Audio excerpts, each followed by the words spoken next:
Good evening. I'll call this regular meeting of the Council of the Town of Fort Frances to order, it being session number 90. And we'll begin, as we always do, with a territorial acknowledgement. We respect and truly acknowledge that we are on Treaty 3 territory, the traditional land of the Anishinaabe and the Métis Nation. We give gratitude and honor to the ancestors, elders, and all Anishinaabe and Métis people for sharing their resources and knowledge. Councillors, is there any disclosure of pecuniary interest, and if so, state the general nature? Seeing none, we have no delegations and deputations, but we do have a presentation, and I would like at this time to welcome Inspector Mills and Staff Sergeant McLean. Special welcome to Inspector Mills because I believe this is his first time at our council. That Staff Sergeant McLean isn't welcome, but we've seen you before. So if you'd like to take the podium, they'll be presenting the 2025 annual OPP report.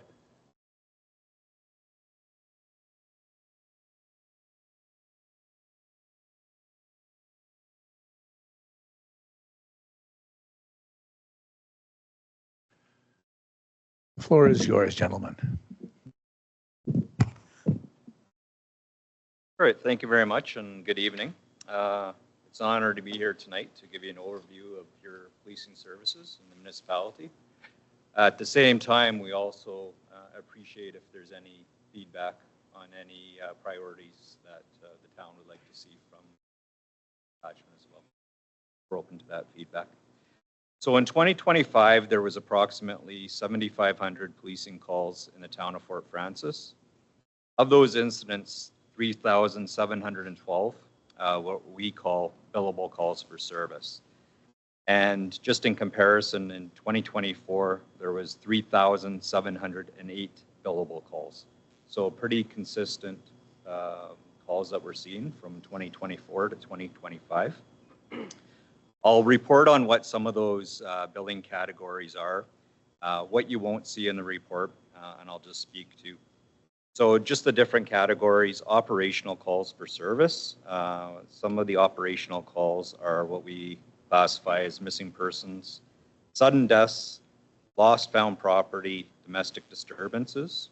Operational, two types of calls, or what we call false alarms, 911 calls.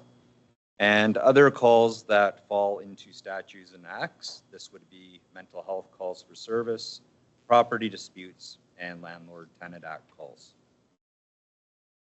For patrol hours within Fort Frances in 2025, there was a total of 5,997.25 cruiser patrol hours.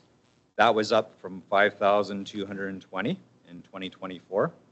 Patrol aircraft was at 54.5 hours, and you're probably wondering what that is. In 2024, 2025, we were conducting a series of operations along the border for integrity, so that would be included. There was patrol time over the town of Fort Frances when that took place. Marine hours, there was 19. Foot patrol hours, 431.5. This was up substantially from the year before of 192.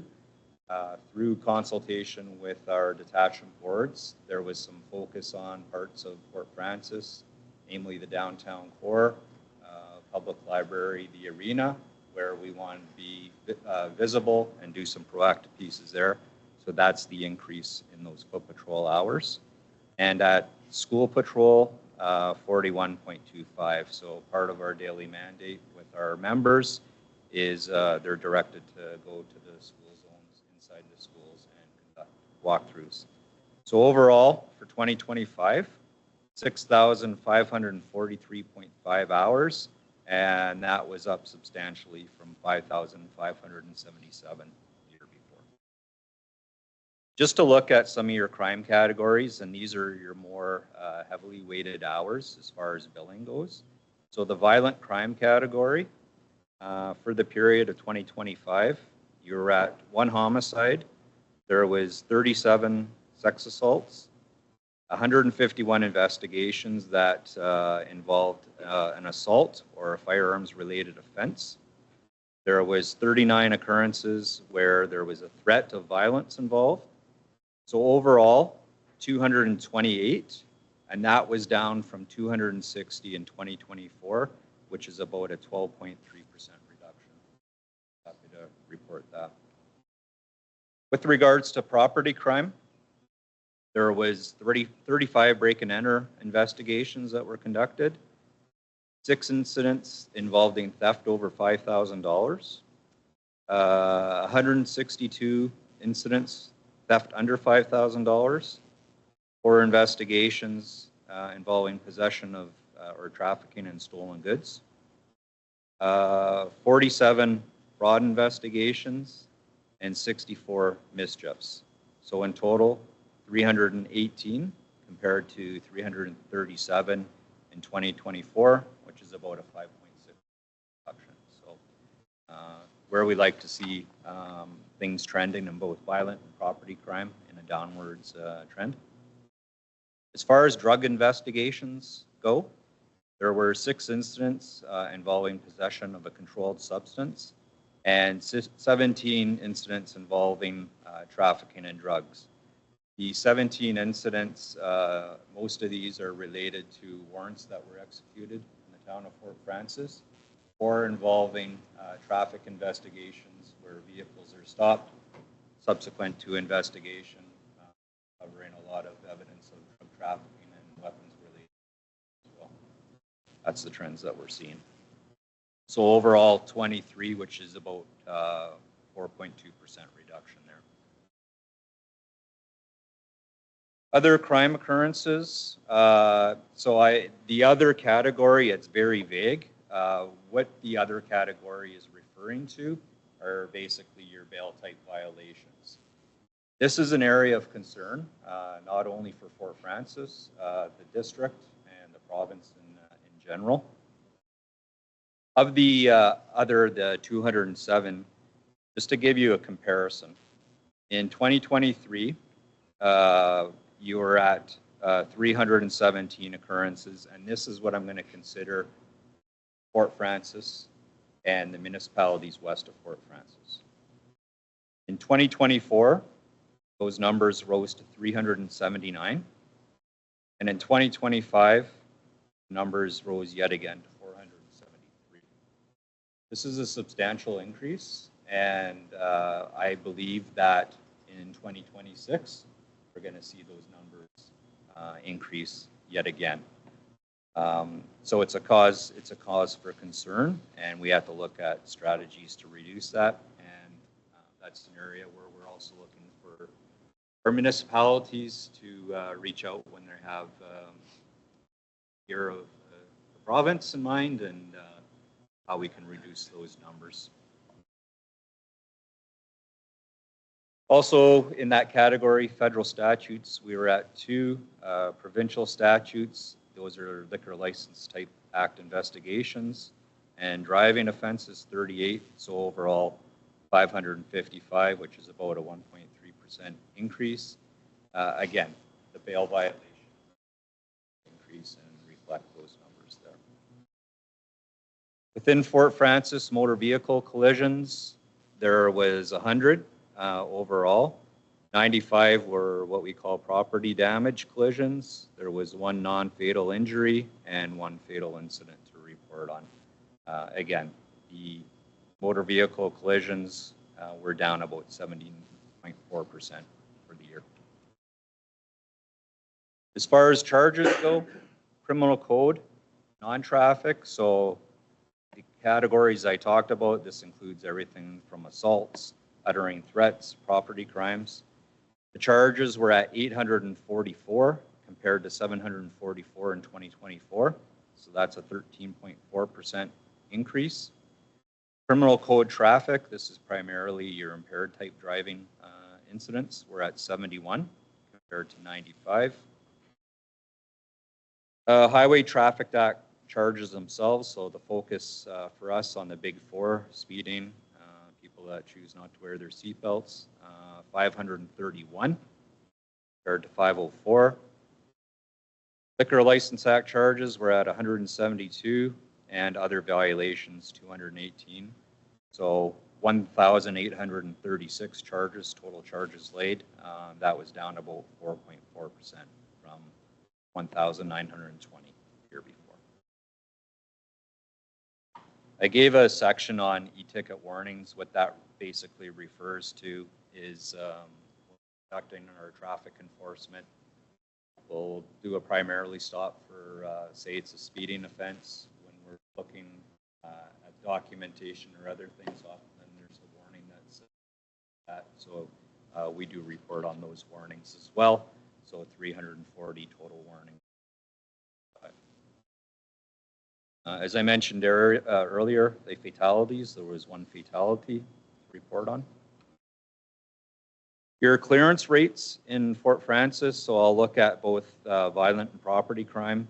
Violent crime is 80.7 and property crime is 38.1%. Both of those clearance rates are above the provincial average. We included a section on youth charges. So 19 overall, that's in everything in relation to charges, convictions, diversions. And that was down quite a bit from 52 the previous reporting year.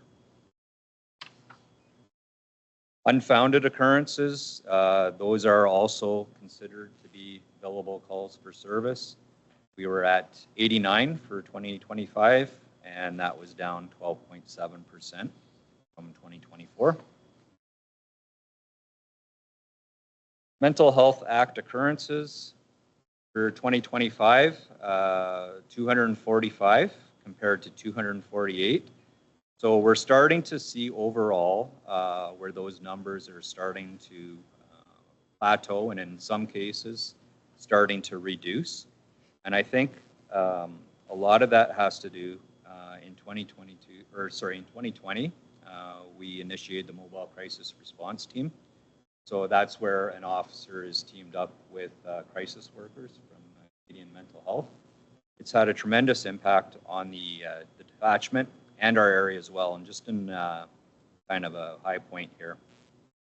In 2024, our Mobile Crisis Response Team diverted 137 persons from the hospitals. Just the savings on that in that 1 year, just for OPP, is about $57,000. Since its inception in 2020, there have been a total of 678 diversions. So this is where police don't have to take someone that's in crisis. We don't have to apprehend them. Mobile Crisis Team will look at ways of diverting those calls by having the people connected with other services that are out there. So just alone, those 678 diversions, that's a cost savings of about $289,000. Pretty substantial. Overdose occurrences. Here's another area where we're starting to see declines in our numbers. So that's a very favorable stat. In 2025, we were at 30, what we just the OPP classify as overdose occurrences, and that was down from 40 the previous year in 2024. The last piece that we included in the report are referrals to victim services agencies. So when we respond to calls and we're dealing with victims of crime, whether that be intimate partner violence, sex assault, it could also include things like victims where there's a sudden death, a house fire, or whatnot. In last year, 2025, we offered victim services 762 times. 124 times the victims accepted those services. That's one stat. It's about 16.1% where there's it's being accepted. That's a number that we're aiming to improve on. We feel that we can increase those numbers. Obviously, that will allow us to see reductions in recidivism and actually just keeping people connected with services. And I think that'll translate into lower crime trends as well, violent property crime. Overall, those are some of your numbers.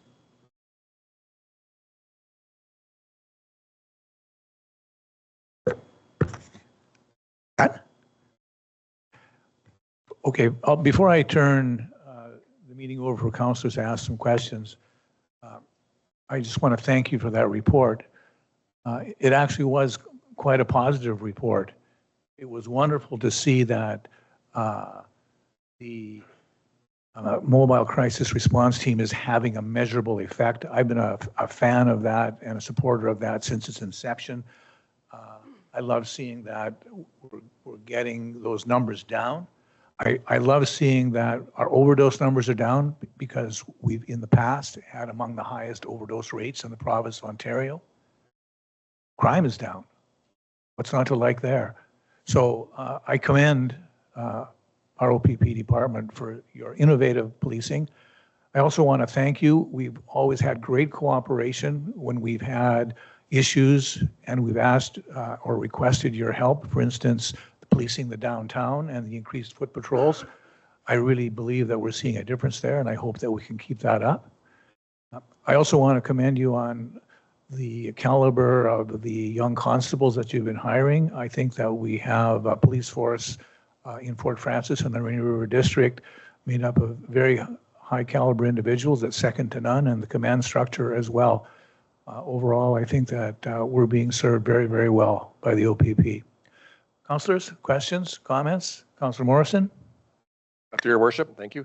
I echo his comments too, and I sure appreciate all the work you guys done with my other job at Wichita. We've had a lot of Officer Shivers Wilson's come, and he's just been fantastic to work with on different parades or awareness groups we've had, and just I know it's never probably been a harder time in policing than nowadays, the drug epidemic.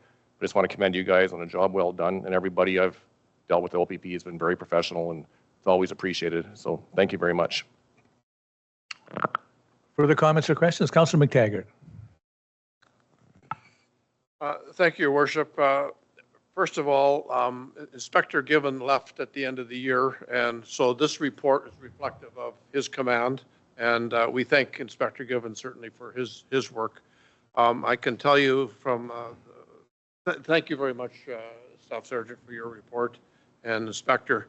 I can tell you that the District Detachment Board is thrilled to have Inspector Mills with us. He started in early January, and what I like about it is he's going to live in the detachment area with his family, and what's better than that, in Fort Frances. So we're thrilled to have him here and congratulate him on his promotion. I think it's going to be a great fit. A question for you.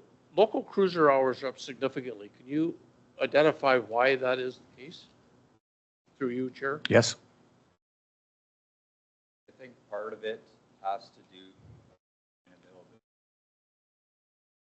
Last 12 to 18 months, our availability there, so that's always a problem.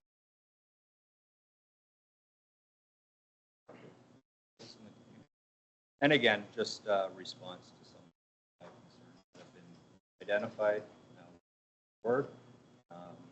So all that category, I think, for full hours and being more proactive, being more visible, and to the points as well, when we're more visible in the community, we're going to be seen, and it does have an impact on. One more?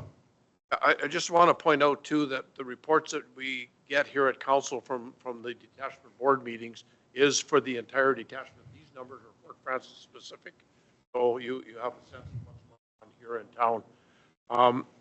I also, in regards to the bail issue, it's a significant issue. I think His Worship speaks about it in his report this evening to council. We hear it at the detachment board meeting. I will be bringing a motion forward at a future meeting that I hope council will support, that we can advance to senior levels of government. So thank you. Thank you, Councillor McTaggart. Further questions or comments? I'll just make two final comments. Councillor McTaggart touched on one of them. In my report this evening, I do speak to bail violations at our most recent Police Detachment Board meeting. That was a real concern of the entire board. And I believe Staff Sergeant McLean also used the word concern. I can assure you that we are going to deal with this politically. The Police Services Board, or the Detachment Board, Rainy River District Detachment Board West, new name, passed a resolution saying that we should bring this issue to senior levels of government. I'm personally, and I'm looking at you, Mr. CAO, are going to see that this issue is one of the things we apply for a delegation on when we go to AMO. And then you also touched on, at the end, victim services, and I'll speak to that in my report as well, but I can't say enough that victim services provides amazing service to our community, and I think it's not as well known as it should be. Witness the stats that you gave, but they provide excellent service. So again, thank you very, very much for a report, and you are welcome to stay for the rest of the meeting, but if you decide not to, that would be fine too. Thank you very much.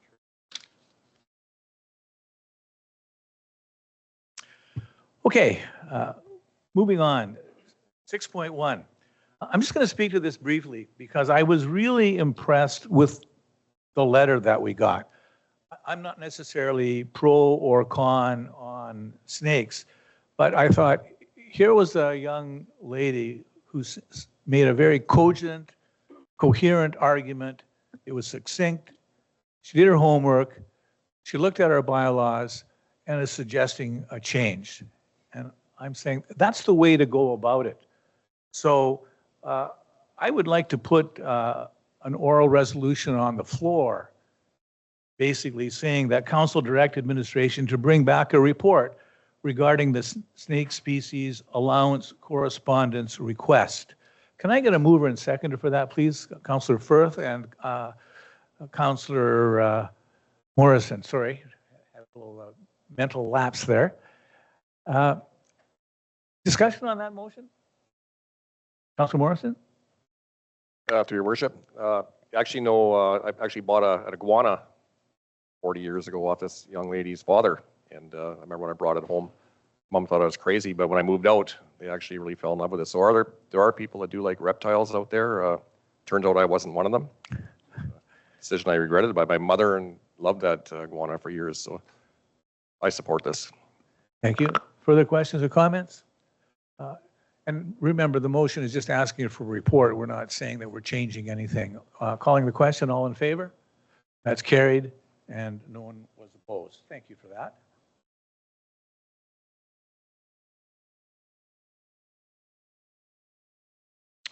Okay, moving on. Reports.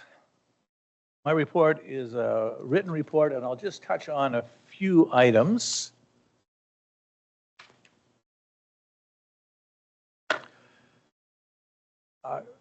Running throughout this report, but throughout many of the things I do is the topic of reconciliation. The town of Fort Frances is very committed to reconciliation, and to that end, I meet with Chief Breer on a regular basis where we discuss matters of mutual interest.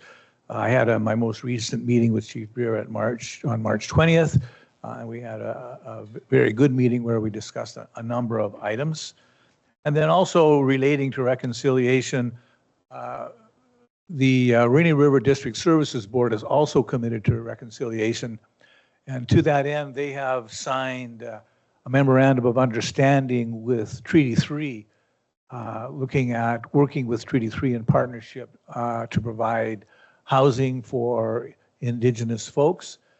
And as part of that, the Rainy River District Services Board sent a delegation to an Indigenous housing conference in Winnipeg. We sent the board chair, the board vice chair, which is myself, the CAO, and the housing manager. It was a 2-day conference. Again, an excellent conference.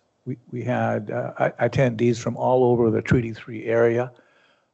I spent a lot of time sitting with Chief Breer and folks from Couchiching, but it was a real good opportunity for networking and getting an Indigenous perspective on housing.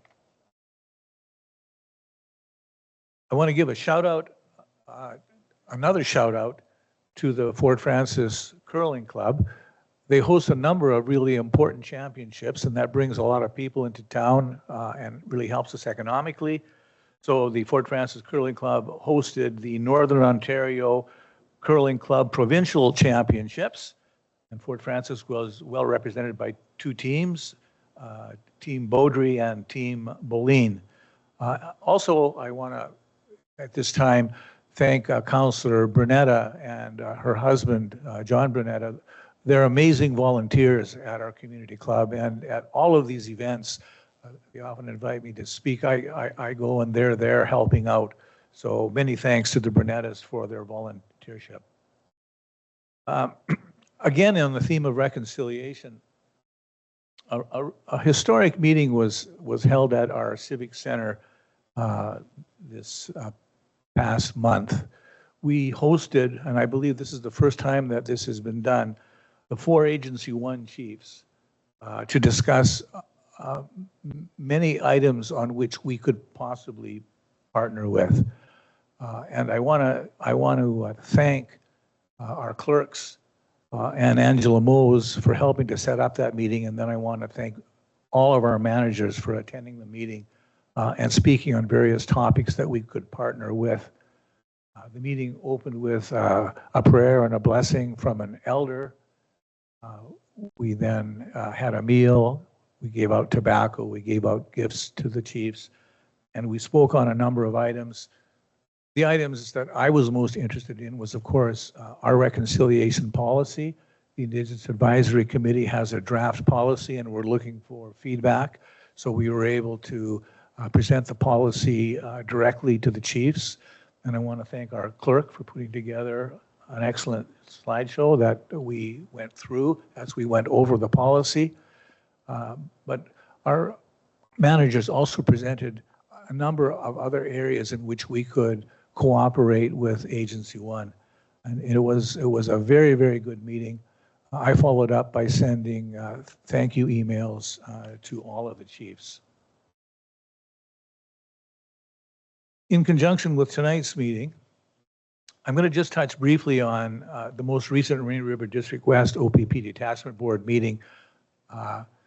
Councillor McTaggart, who's the chair of that board, will likely report in greater detail on that.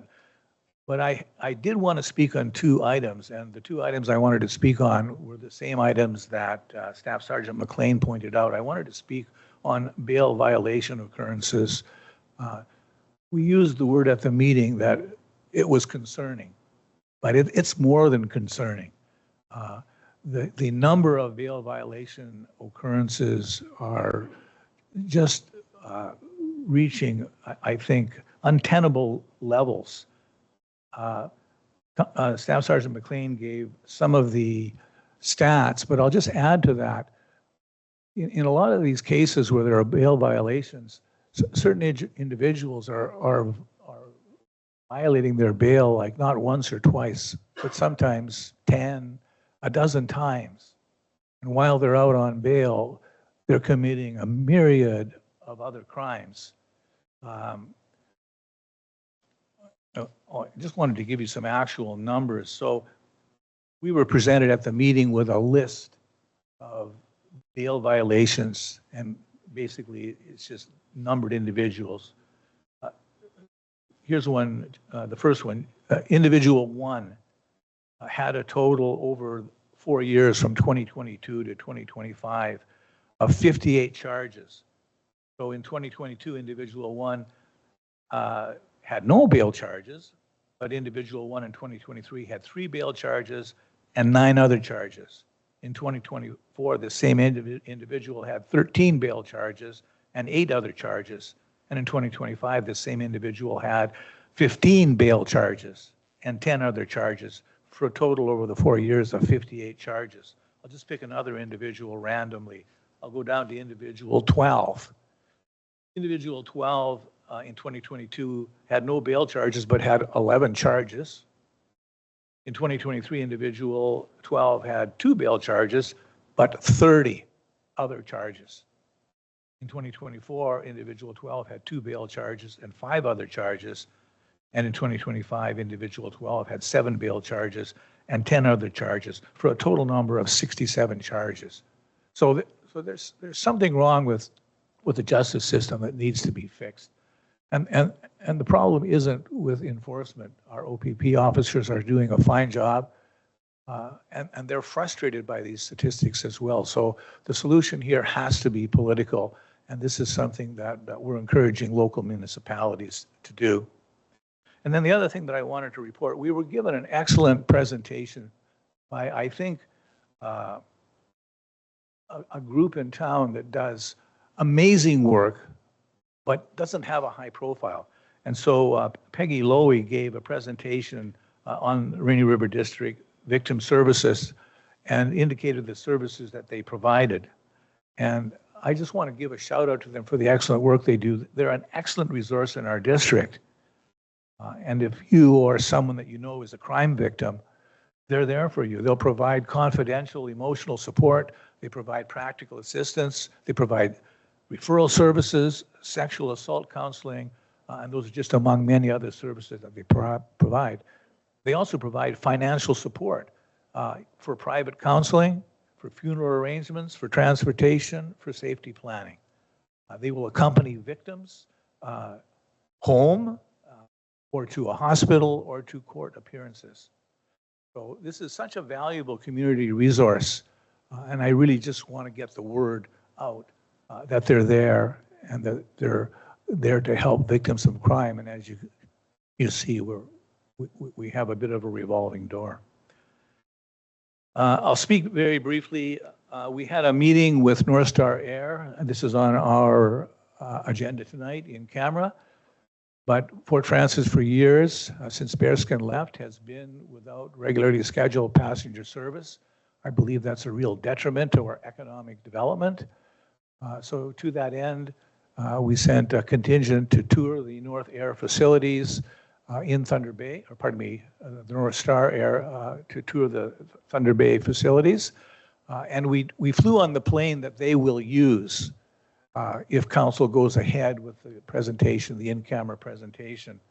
It was a Pilatus aircraft, and I have to say, having flown many times on Bearskin, it was a pleasure to fly on this aircraft. It's a large single-engine aircraft. It's very, very quiet, and it's very, very fast. Sent our manager, Rob, our communications officer, Lewis, our economic development officer, myself, and our airport officer down.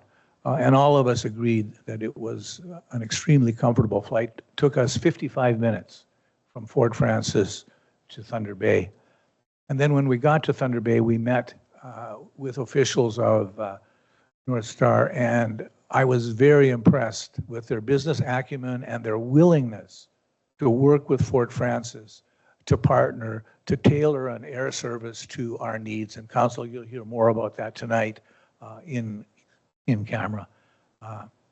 So I do want to say how much I was impressed with that particular airline. And I think I'll just speak to one more thing.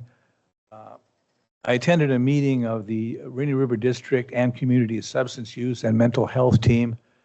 Name is quite a mouthful. We hadn't met for a while, so we had a lot of catching up to do.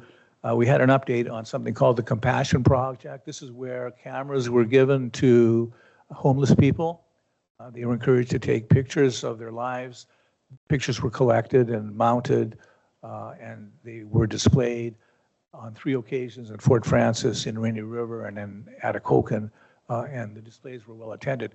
Currently, that display is at the OPP station in Fort Frances, but members were encouraged to have the display shown in their workplaces. So I'm looking forward to either showing it here at the Civic Center or perhaps a library or the arena. I think what's important about this is it gets across the idea that homeless people, we think of them as faceless individuals, but they're people just like us. They love people, they're loved by people, and we need to think of them as that, as members of our community who are less fortunate. I want to report on encampments. This really is a report coming through this committee from the Homelessness Committee. They track encampments, And just some statistics. In Fort Francis last May of 2024, there were 17 encampments that had 20 inhabitants. In June, there were 28 encampments with 40 inhabitants. In July, there were 20 encampments with 35 inhabitants, and in August, there were 20 encampments with 34 inhabitants. These encampments were also active over the winter. There were 3 active encampments in Fort Francis over the winter. Emo and Atikokan also had encampments. And just for the community out there, our warming center will be closing at the end of April. And of course, when that happens, we are going to see an upsurge in encampments. Currently, we have 186 homeless people on what's called the by name list. Again, we're trying to get away from having homeless people thought of as faceless, unknown individuals. We list them by name. And the final stat I'll share with you is that the warming center hosted over 1,000 breakfasts over the winter. And with that, I will go to Councilor Morrison. Through the chair. I attended a library meeting on Tuesday, March 24th.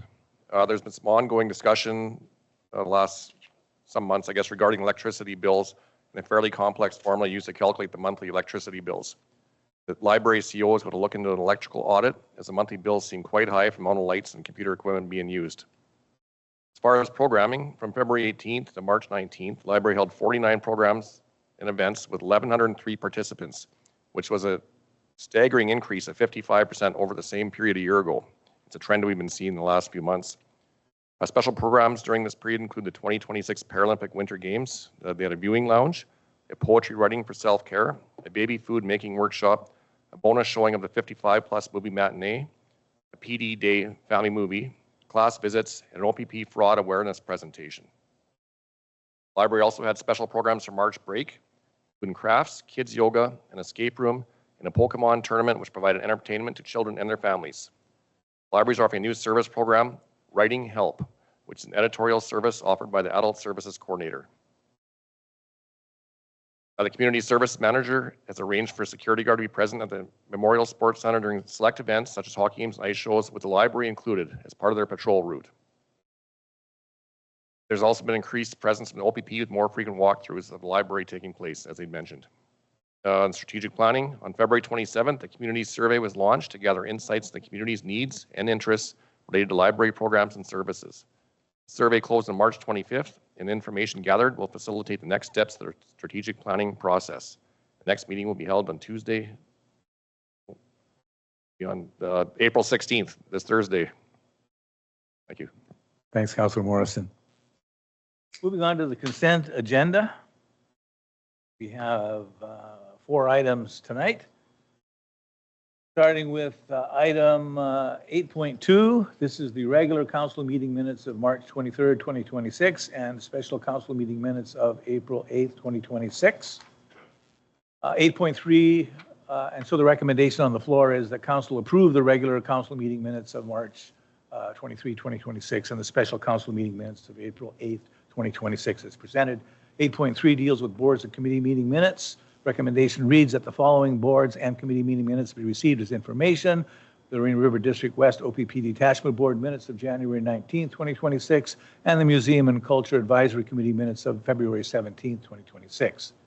8.4 deals with the MTO gas tax dedicated funding, and the recommendation that's going on the floor reads that council authorize mayor and clerk to sign the dedicated gas tax funds for public transportation program letter of agreement with the Ministry of Transportation for the 2025-2026 program year. Funding is to be provided to the municipality for 25-26 is $69,403. And further, that a supporting bylaw be brought forward at the next meeting of council to endorse the letter of agreement. Finally, 8.5, this is a resolution of support for the Sorting Gap Marina Tourism Project. And it's a Northern Ontario Heritage Fund grant application, and the resolution reads that council receive report AR-26-1059 entitled Resolution of Support for the Sorting Gap Marina Tourism Project NOHFC grant application, and that council acknowledges the total project cost has already been approved as dependent on funding, on a funding capital item in the 2026 Town of Fort Francis capital budget, and that the added contingency amount will only be utilized if needed and through award of tender by council. And that council authorize and support an application to the Northern Ontario Heritage Fund Community Enhancement Program for the Sorting Gap Marina Tourism Project. And that the project cost will be attributed as follows: NOHFC, $169,719, municipal contribution of $21,562, and any budget overages, and FedNor, $32,344, for a total project cost of $215,625. Councilors, would you like to pull any of those? Councilor McTaggart. Thank you. 8.5, please. Okay, 8.5. Anything else, councilors? Okay, over to you, Councilor McTaggart. Yeah, thank you, Your Worship, through you. I just wonder if we could have a bit of a description on what the Sorting Gap Tourism Project is about, just for public's review, how $215,000 is being spent. Thank you. Which, Through the chair. So this project consists of multiple different things. So one of them would be painting of the sorting gap, replacement of the AC, replacement of doors, windows. I don't want to list all of them, but sort of things like that. There's also going to be a shed for kayak storage that we're planning for 2027. But if you want a list, I can definitely give you one. you okay with that, Councilor McTaggart? Yeah, and I'll also mention that Minister Rickford was down here and made the announcement at the Sorting Gap Marina when we were awarded these fundings from the Northern Ontario Heritage Fund. Thank you, Edil. Okay, so I have a resolution, recommendation that council approve the consent agenda items as follows. Agenda items 8.2, 8.3, and 8.4. Mover and seconder, please. Councilor McTaggart, Councilor Morrison. Calling the question, all in favor? It's carried, no one was opposed.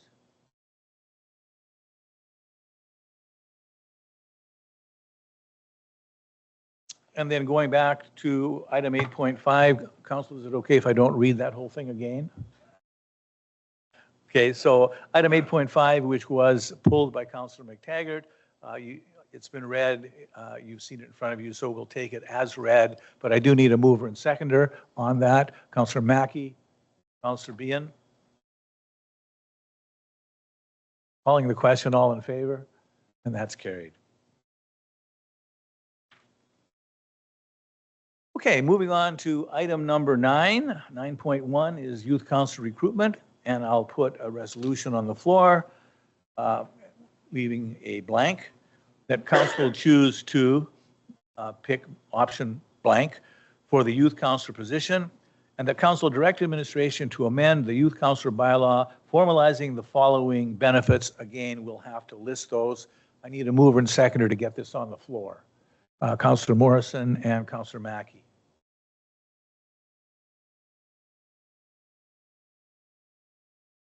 Okay, councilors, let's deal with option 1 for the youth councilor. We've not had success in recruiting, so our clerk's office has put forward some possible options.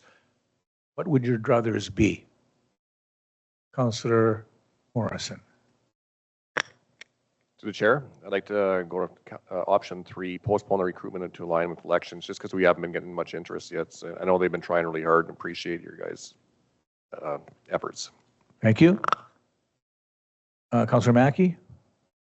I concur. Option 3, postpone it till after the election. Okay. Other comments? Councilor McTaggart? Thank you. Actually, I like option 1 that would go for the school year, and the student would then see the election cycle. And I think that would be a good education. Good point. Councilor Behan? Thank you, Mr. Mayor, through you. I agree that I think I was first thinking that to align with the election, but thinking back and looking now at the report, I do agree with Councilor McTaggart. I think maybe to align with the school year is better. I'm just curious because the policy says it goes from October to June. This says September to June. Would it not be better to say September to August to give them a chance to take part in the summer meetings as well? The 2 summer meetings we have, and rather not have to stop at June, but if they wanted to stay on for the July and August meeting. So I'd be good with to align it June to August for a year term, if that's amenable to everybody else. Thank you. Would the clerk like to comment on that? Through the chair, any changes we make here would result in policy revisions, so we can absolutely change that. Did you want to weigh in, Councilor Firth? Okay, so option 1? Okay, so, and I'm also in favor of option 1. So it looks like we're going to be going with option 1 and, oh, sorry, Bill? Okay. Okay, so we're going with option 1 with, is it okay with the change? You had, I believe, September, we want to put August in. I believe it says right now, it says September to June. I would like to say that September to August. That Oh, way it's September a to full August. year. Okay, And if they want to go to the summer, to the 2 meetings, they can, rather than cut them off in June, if they want to stay the full. so that's noted. Okay, thank you. Okay, everyone's okay with that? Okay. And then the benefits. Which benefits would you like? Or Councilor McTaggart? Thank you, Worship. I really do like the idea of a bursary. Yes. I think that's top notch. The per meeting honorarium, I think that's part of the education. I don't know that I'm excited about that. And if we give sports center pass and golf, that's fine. Yeah, I'd go with those. The honorarium, I think is, or excuse me, the bursary is, I think is a great thing. I texted with the mayor of Marathon trying to get an indication of how they get students involved because we're struggling. And he said, well, we've been at it for 12 or 15 years, so that we've got history, but we also approach the civics class at the high school and do a presentation. And that seems to work. And there also happens to be a teacher from the high school on council. That's just the addition. But certainly I think civics, and maybe you've already done it at a civics class, but it would certainly be a possibility for recruitment. Thank you for that, Councilor McTaggart. We're noting all of these comments. Councilor Behan? Thank you, Mr. Mayor. Through you, I'm just curious what the amount the bursary would be before I vote on it, because if I'm looking at an honorarium of $100 for every regular council meeting over that year, I think that'd be 21 meetings, so that's $2,100. I'm wondering what the bursary would be in terms of a number, so we can just fairly decide which is the better option. Have you thought of a number? Through the chair, that would be a separate report that we would bring forward, giving council the option of different bursary amounts. Okay, so still on the options that you would like to award to a volunteer student counselor, any further options? I just want to make sure, I just want to clarify, Councilor McTaggart, so in the past when we recruited, we offered the Memorial Sports Center membership, the golf membership, invitation to the annual employee holiday party, and was there anything else? Well, oh, the municipal boat slip at a discounted fee.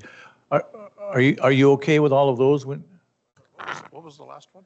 So in previous announcements, when we tried to recruit, we offered Memorial Sports Center membership, corporate golf membership, and the one you asked about is a municipally owned boat slip and boat launch at a 50% discounted fee, and invitation to the annual employee holiday party. Are you okay with all of those?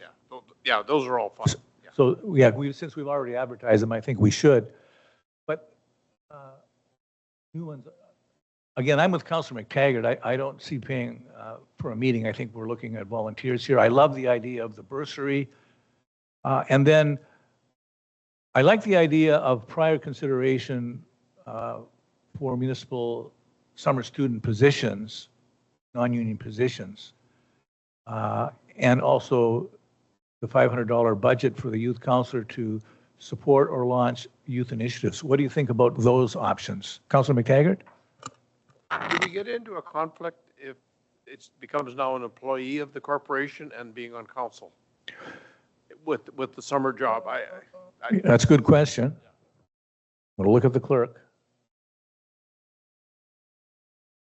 Through the chair, it's something that we haven't considered.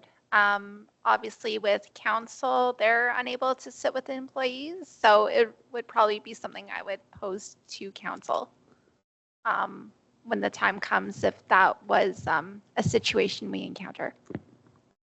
Thank you. Councilor Bien? Thank you, Mr. Mayor. Through you, the way I read it is that it'd be something that they're considered for after they're done their youth council term.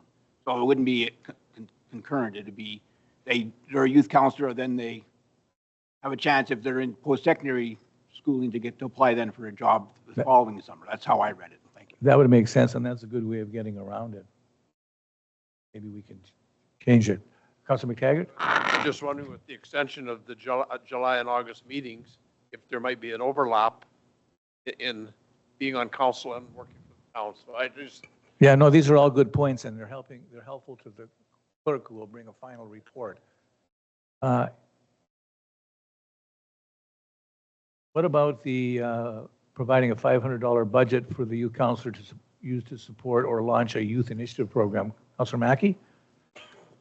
Thank you, Your Worship. I would agree with that insofar as now we're asking our youth counselor to help promote next year's youth counselor and promoting the youth in our community to get active in politics and certainly in local politics. So I would think that'd be something we should be doing. Yeah, you make an excellent point. Are we okay with that one? I'm seeing mostly nods. Okay. So basically, we're okay with items 5, 6, 7, and 8. 5, 6, 7, and 8 are what we had agreed to before. We're adding in the bursary, which is item number 1 out of the list. We're not doing item 2.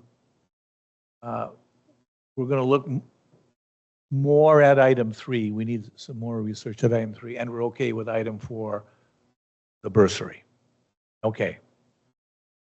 So the recommendation then is council chooses 1, and we made the change of the months, and that council direct administration to amend the youth council bylaw, formalizing the following benefits, the ones that I just mentioned, and the clerk got all of those. Do I need to mention them again, or you're good? Okay. Any further discussion? Then I'll call the question. All in favor? And that's carried. And again, thank you very much. Some excellent suggestions there. I'll just mention something in passing. I got a request from Northwest News to do a video interview tomorrow on one topic, but they happened to glance at our council agenda, and then the reporter said, oh, and by the way, I'm going to ask you about your youth counselor. I noticed that you weren't getting much of a response, and I'm willing to help get the word out over this interview and a television snippet they're going to do. So that was kind of encouraging. Okay, moving on to item 9.2, council remuneration review. Again, I know that you all have read that. So, Councilor, I'm going to ask you, will you take it as read? You're going to make me read that, Councilor McKnight? You're an evil man. Will you take it as read? Okay. So, take it as read, all that you have in front of you, and to get it on the floor for discussion, I do need a mover and seconder. Councilor B and Councilor Firth. Okay, so we'll go through this item by item. Now, I'm just going to speak just to frame the question for you on the mayor one. This is what council has to, I think, keep in mind when you discuss this and debate this and decide which way you want to go on this. We're in a time of transition right now, and a lot of stuff is going to happen to Fort Frances very, very rapidly. We just got word that we're going to have a solar farm. We've got our biomass distillery coming in. Fort Frances Power Corporation is going to have to completely revamp all sorts of things. We're looking at getting passenger service, and the list goes on. But here's another important factor that's going to weigh in this election. In the last election, there weren't strong mayor powers. And so because there weren't strong mayor powers, I didn't feel I had a mandate to use them. And so I refused to use them. But in this upcoming election, the mayor is going to have to make the decision. And I think candidates who run for mayor are going to have to state out front, are you going to use your strong mayor powers? If the mayor is using strong mayor powers, there's a lot of work involved in that. So there's additional work there. So just speaking now as a soon-to-be outgoing mayor, the mayor's job description isn't like listed. You make it as you go through it. There's certain things the mayor does, but the mayor is the cheerleader for the community, and an effective mayor, like I'm speaking for the time that I put in, to be effective, I'm working full-time. It's a full-time position. If you drive by, you'll see my car here on the weekends as well. Because what you need to be doing is you have to be out there networking, making connections, volunteering for all sorts of committees that you're not required to be on, but that's how you make connections. And just as another example, I'm the first mayor in, I think, at least 20 years, probably more, who served on the DSAB. Serving on the DSAB is a whole another ball of wax, because in addition to the DSAB meetings, there's a lot of travel associated with being on DSAB. There's a lot of conference to go to, and then DSAB has many subcommittees. I think I'm on 5 subcommittees for the DSAB alone. So I think what the council has to decide is, do you feel that you want a full-time mayor? So if you want a full-time mayor, then you're going to go in one route. Speaking again, just for myself, I'm fortunate. I'm retired. I have a pension, so I can afford to live on a mayor's salary. But there are many people out there who aren't retired, who don't have pensions, but who might like to run for mayor and who might be an excellent mayor, but they wouldn't be able to because they're not paid enough. So I think that's where council has to kind of focus their debate. You think Fort Frances is ready for a full-time mayor? If it's not, then the mayor is paid fairly. We get paid reasonably well compared to other districts our size. So really the question is, do you want a full-time mayor for many of the reasons I suggested and more, or do you want to stay with the part-time model? And with that, I'll open the floor for discussion. Councilor Firth. Through your worship, I just want to say thank you for all of the hours that you have put in. You have set a very high standard. I have seen your car here a lot on the weekends when I'm frequenting the arena with my kids. So it's not just the time, but it's the effort behind the time as well. So thank you for putting that in for our community. My family appreciates it, and I think the town appreciates that as well. That said, I do believe that this is an opportunity, like you've said, that we're at a crossroads, and we need to decide if we're communicating that we want relationship building and we want strong relationships. And I think to do that, you have to be inclusive, and to be inclusive, I do think that we have to consider a full-time remuneration for a mayor. Thank you. Thank you. And thank you for your kind words. Further comments? Yes, Councilor Bien. Thank you, Mr. Mayor. I certainly concur with Councilor Firth and the effort and time you've put into this position the last almost 4 years now, Mayor, and I thank you for that. And I know firsthand the dedication you've shown and the time you've put in to further our community going forward, and I applaud that. I guess my one concern is affordability. We all have, we have the problem about affordability. In our community, afford a $50,000 a year position vis-a-vis the other communities that we were sort of comparing against. My first thought was, yes, I understand where it might be a full-time position, but I was leaning more towards option 3, to be honest with you. And obviously keeping it a part-time position. And it's up to the person who's running for mayor to decide how much time they want to put into it. But I was actually leaning towards option 3, $500 a month increase that would, for the first year, then you get the cost of living increases after that, depending on what the management non-union get. So my first thought was option 3. Thank you. Thank you, Councillor Bien. Further questions or comments? Councillor McTaggart. Thank you, Worship. And I also thank you for your time and efforts. You have set a high bar. I looked at the comparator numbers and I paid particular attention to Kirkland Lake, Sioux Lookout, and Dryden, and the numbers, and we certainly are in the top quarter of those communities. I could go with option 3. I'm concerned about affordability, as Councillor Bien is, and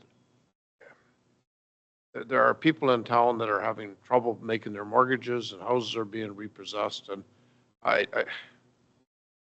think we need a balance between administration and mayor working together to make this work, and I would support option 3. Thank you, Councillor McTaggart. Other councillors? Councillor Mackey. Thank you, Worship. I concur with everybody. Thank you for all your effort over this term.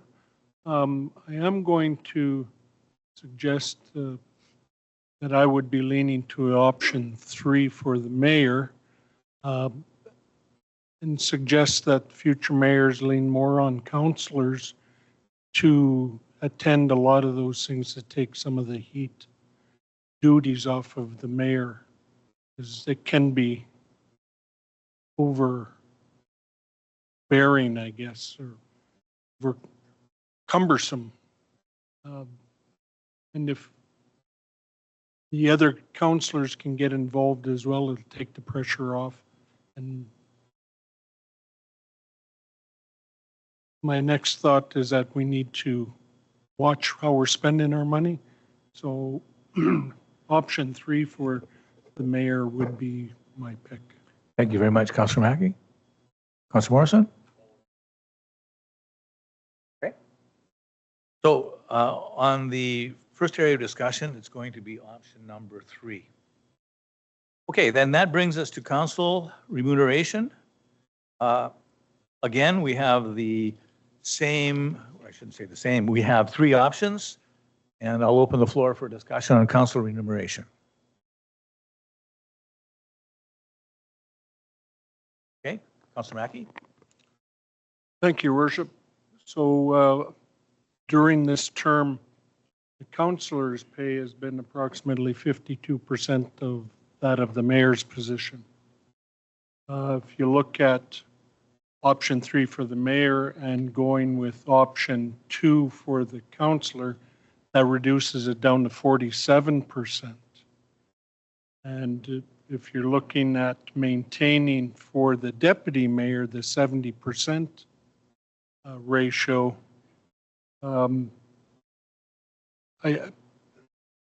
in light of my previous comment of utilizing more of council for certain things throughout the year, then I would suggest that the councillor's remuneration be something along the lines of like 55% of the mayor, which would go hand in hand with the deputy mayor 70%. Because you're creating a new option. Call that option 4, the mayor's salary. Okay, Councilor McTaggart. Just, do you have a dollar figure on what that is? Madam Clerk? Through the chair, $20,000, $20,599.87. You are efficient. Councilor Bean. Thank you, Mr. Mayor. Through you, I was looking at this again as well. And I was going to also suggest an option 4 along the lines of Councillor Mackey. I was thinking of increasing it $200 a month. If we're going to increase the mayor 500, I think it's reasonable to raise the councillor one by 200 a month, not 100. And that would put it at 18,800, which would get much closer to the 50% that Councillor Mackey had suggested. So I'm good either way of those. I think either keep it at what the present ratio is or make that $200 a month instead of $100 a month. Thank you. So are you wishing to create option 5? Option 5 would be $18,811.11, I believe. Be a $2,400 difference.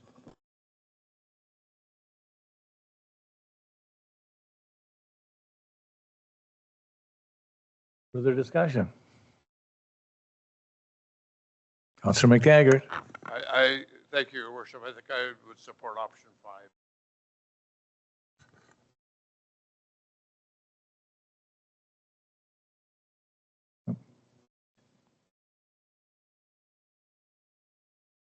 I'm waiting for the other councilors to weigh in.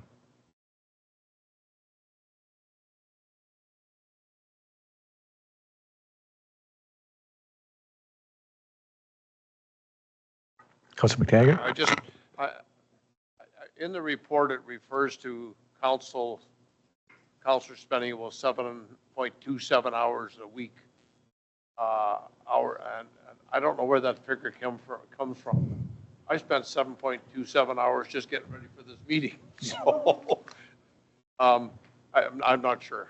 I think it's considerably more. I think if you're coming to meetings prepared and to all of your committee meetings prepared, it's considerably more time. And I got to tell you, I'm in this for what I can give to the community, not for what I can get from the community. So thank you. Yep. Councilor Morrison, Councilor Firth. Want to weigh in, or you can abstain if you wish?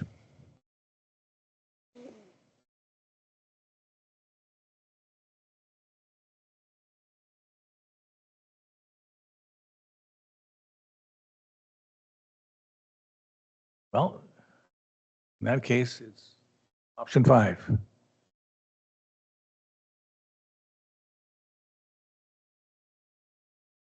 But, yeah. Okay. And you got it. Of course you do. That brings us then to deputy mayor remuneration. Again, currently there's 3 options. Okay, councilors, what are your druthers? Councilor Bean. Thank you, Mr. Mayor, through you. I actually like option 2, continue as it's written in the policy at 70% of the remuneration, because again, it depends. If the mayor has a health issue or a problem and can't do things, then all of a sudden it falls on the deputy mayor. It might go several months without doing anything, but I think the deputy mayor should be right on call to help the mayor out whenever is possible and whenever is needed. So I think I like the 70% remuneration that is currently in the policy. And then no other increase because they're getting an increase because the mayor is getting an increase. So I wouldn't agree to anything more per month, just that 70%. And I do want to emphasize what Councilor Bean said. The deputy mayor is absolutely essential. I suffered some serious illness over my term, and the deputy mayor was right there asking, you know, what can I do? What can I take over? And it was such a relief to have somebody there to take over some of the duties. Okay, moving on. Other councilors? So we have 1 for option 2. Councilor, your option 2? Morrison is option 2. Councilor McTaggart is option 2. Okay. Option 2. Does Councilor Firth want to weigh in? Councilor Firth? Okay, so it's option 2.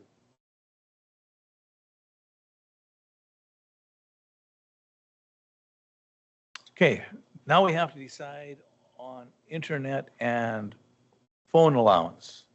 So again, you have three options for an internet and or phone allowance. What are your druthers on this one? Go ahead, Councilor McTaggart. I already have a phone. I already have internet. I don't need money for it.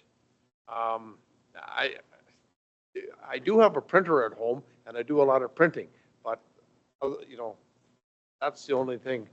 And if I'm reading the report right, we're getting kicked out of our room downstairs. So it's an office at home. I'd say no to this. Okay, so you're option 3. Okay. Councilor Bean. Thank you, Mr. Mayor. Through you, I as well don't have a preference one way or the other. I'd be just as fine with option 3. Okay. Morrison's option 3. Mackey's option 3. It's option number 3. Okay, councilors, do you want to change the per diem? Councilor, yeah. Thank you, Mr. Mayor. Through you. This one I do agree with. It's been $80 and $160 since I've been on council. That's 8 years. I think it's due to be increased. If you look at it, the current one at 80 and 160, that's $20 an hour. And I think our time is worth more than that. So I am good with the suggestion of going it from 80 to 100 and from 160 to 200. Option 1. Thank you. Councilor McTaggart? I absolutely support this. I think that if we want to get people that are working involved, they need to be compensated properly for their time away from work. Okay. I support option 1. Okay. I'm getting a nod from Councilor Morrison, a nod from Councilor Mackey, so it's going to be option number 1. I'll just add to that. You said it's changed for the time you've been on there. It hasn't been changed in the time that I've been on council. I've been on council a long time. And then a per meeting payment. Councilor Bean. Thank you, Mr. Mayor. Yeah, this is one I also strongly feel about. We're being paid a salary of 10 meetings. I don't think we'd be paid on top of that, so I'm definitely in favor of option 3 here. Okay. Everyone else is option 3 as well? I'm just reading the room. And I'm getting yes. So it's option number 3.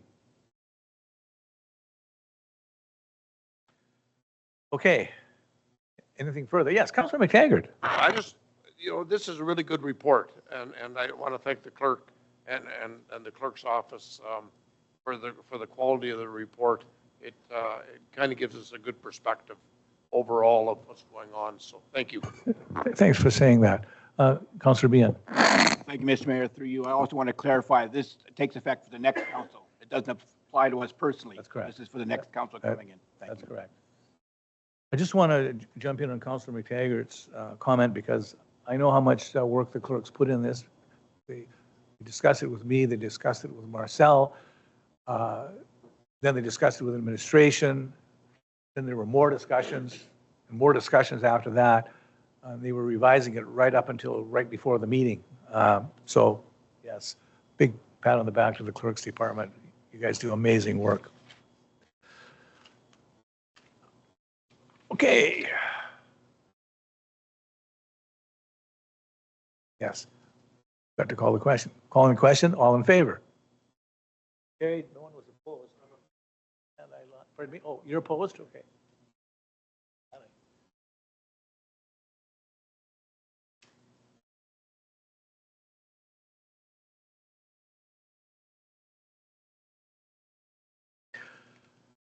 Okay, 9.3, we're getting into some election issues. 9.3 is a lame duck council delegation. We do this every year.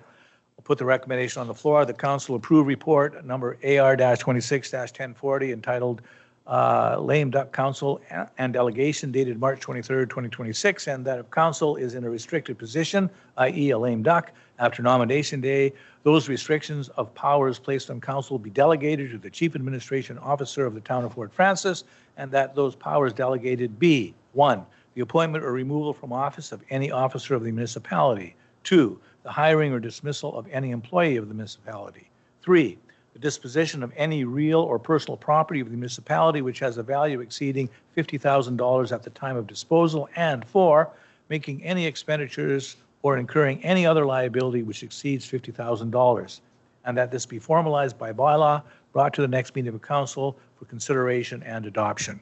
Mover and seconder, please. Councillor McTaggart, Councillor Morrison. Discussion, councillors? Calling the question, all in favor? It's carried. No one was opposed on that one.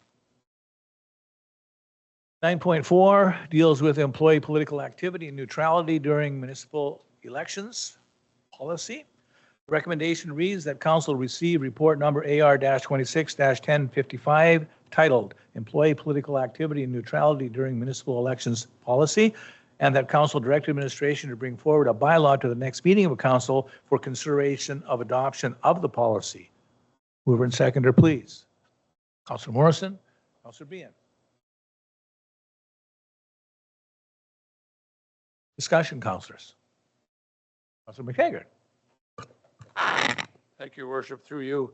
To the clerk, in section 5 of the policy, number 2, excuse me, I don't understand the intent or the wording of that particular particular clause. I wonder if I could get a little help with that.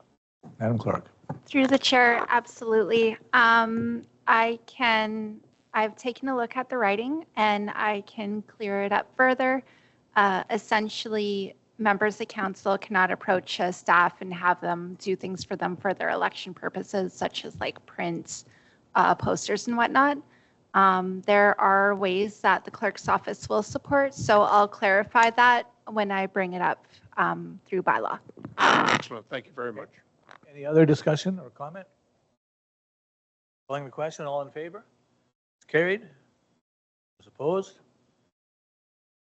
Okay, then we have 9.5, which is the use of corporate resources for election purposes policy, and the recommendation reads that council receive report number AR-26-1054 titled Use of Corporate Resources for Election Purposes Policy, and that council direct administration to bring forward a bylaw to the next meeting of council for consideration of adoption of the updated policy.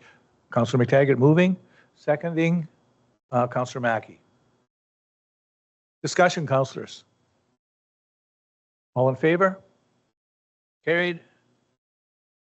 No one was opposed. And then finally in section 9, the signs bylaw. Recommendation reads that council direct administration to bring forward an amendment of bylaw 19-10, being a bylaw to regulate the erection of signs and other advertising devices within the town of Fort Frances to the next meeting of council for consideration of adoption. And that this amending bylaw provide dedicated town-owned places for election signs during election periods, along with appropriate provisions to regulate such signage. Mover and seconder, please. Councillor Behan and Councillor McTaggart. Discussion, councillors? Councillor McTaggart? Thank you very much, Your Worship. I wonder if with this policy that there be a map included of the specific areas where the signs can go. You know, Excellent point. Southwest of and northeast of this, but I think a map highlighting the areas would be helpful to any candidate. Yeah, excellent point. Thank you. We'll make sure that's done. Take it that there'll be a map provided. Any further discussion? Calling the question, all in favor? That's carried. Okay, item number 10, Community Service Division reports. 10.1, RibFest. And I'll put this resolution on the floor. The council approval of report AR-26-1062. Option 1 will approve the event and a $15,000 RibFest sponsorship from the town of Fort Frances and an additional $5,000 contingency allowance, and to allow the RibFest committee to proceed with full planning and delivery of the RibFest event. Approval of this option establishes a new signature community event, supports tourism, economic development, and community engagement, positions the event for growth and improved cost recovery in future years, and that council direct RibFest committee to seek community sponsorships, grants, and in-kind donations to offset these unbudgeted expenses. So let's get this on the floor. Mover and seconder, please. Councillor Morrison, Councillor Firth. Okay, councillors, questions or comments? Councillor Morrison. Through your worship, I'm struggling with this a little bit because I see how well the Burger Wars did last year, and I know they were scheduled to do it 1 week prior to this, and I'm all for having community events in the community. I'm just wondering because they were already scheduled, and then the fact that we might be given some money for this one here. I'm just wondering, we have 2 bass tournaments weekend after weekend, and I'm just struggling with that. And also the timing isn't too good because Rainy River Walleye Classics going on the same weekend, so we're going to be taken from them, they'll be taken from us. It's just a tough weekend. So I just wanted to share my concerns on that, and the fact that if we do open up to pay for what they're asking here, then it might set a precedent for every other event that comes. Next year for Burger Wars, are we having to give them $15,000 to set up for them as well, or anybody else that does something? That's my concerns. Thank you. Thank you, Councillor Morrison. Further questions or comments? Yep, Councillor Mackey. Thank you, Your Worship. I'm looking at the budget and the line items. So when you look at the total expenses, you're looking at $38,875.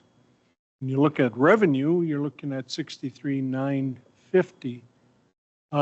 First of all, where is the profits going? Who's going to take this? Do we have anyone from the committee that can answer that? Yes. Manager Miller. Through the chair, just to clarify, you said where are the profits going to? Well, there's a difference between Yes. revenue and Yeah. So the revenues right now are anticipated or hoped for sponsorships, grants, and then some vendor fees as well. So we are hoping that the event will be a break even or slightly favorable for the town. We're not looking to make it a profit driver. We're more interested in the economic development spinoff of potentially filling hotel rooms for 2 to 3 nights over the course of the event. Being the inaugural event, there's a lot of unknowns at this time. So if there is a profit that's generated from it, it can be used to start planning future RibFests because the organizers, to give you some idea of the genesis of this event, the organizers approached the town. This was the only event only date that was available as they were filling up their calendar with, and there's a gap that we were able to fill by taking this date. Looking forward to future years, we anticipate moving the date earlier into either earlier September or August, and working with other local events to make sure that there's a balanced event calendar over the summer. So really, we're not, even though the budget shows somewhere in the order of a $20,000 profit, our goal is really more just to focus on breaking even, covering our costs, and planning for future events. Okay, thank you. Do you have you okay with that, Councillor Mackey? Yep. Councillor McTaggart? Thank you, Your Worship. Like Councillor Morrison, I love the idea of the RibFest. I think it's fantastic. My concern is, though, that we've lost Burger Wars this year. So we have a net zero out of it. I don't have a question, but I have just a concern that we've stopped something that was very successful last year from repeating again this year and bringing in RibFest. The amount of money is reasonable. I leave it at that. Okay. Councillor Morrison? Your Worship, I actually spoke. I had a phone call from one of the Burger Wars organizers today, and they were a little upset about the whole thing just because it was so close. And they said the biggest problem for them it was the draw on the volunteers. It's hard enough to get volunteers, they said already. Like last year, you know, they were doing a lot of the tables and stuff set up themselves. The sponsorships, a lot of people are having hard times right now. You know, with the price of everything going up, a lot of the businesses are hurting. It's tough to have sponsorship for 2 events back to back at the same time when they're all also in Rainy River, the Walleye Fest. It's just a tough time for everybody, and they're just disappointed just because they'd like to make a go of it, and they tried changing the date as well, and just they were able to make a go of it, a different date. So that's all. It's just it's tough to get volunteers. It's hard to get sponsors, so it's tough to have back to back. Okay. Councilor Mackey? Thank you, Worship. I'm under the expenses. I'm looking for a line item in regards to the cost of these food trucks coming in. How are they getting paid? Or is that directly from their own sale of their ribs? Manager Miller? Through the chair, the food trucks actually pay the town vendor fees, and they make their end up on sales of their food. Councilor Behan? Thank you, Mr. Mayor. Through you, maybe to Manager Miller. I want to bring in events, obviously, economic development and spin-off benefits and all that. The more we have, the better we are. It's just unfortunate that it is conflicted right away. Instead of being complementary, they're conflicting, and that's causing some hard feelings, and I understand that. It's very unfortunate. Because it's unbudgeted and because of what happened with Burger Wars, do you think we'd be out of the queue if we put it off to 2027 and not do it this year, but then start planning for it for 2027? Or is that by missing out this year, we sort of get passed over looking forward?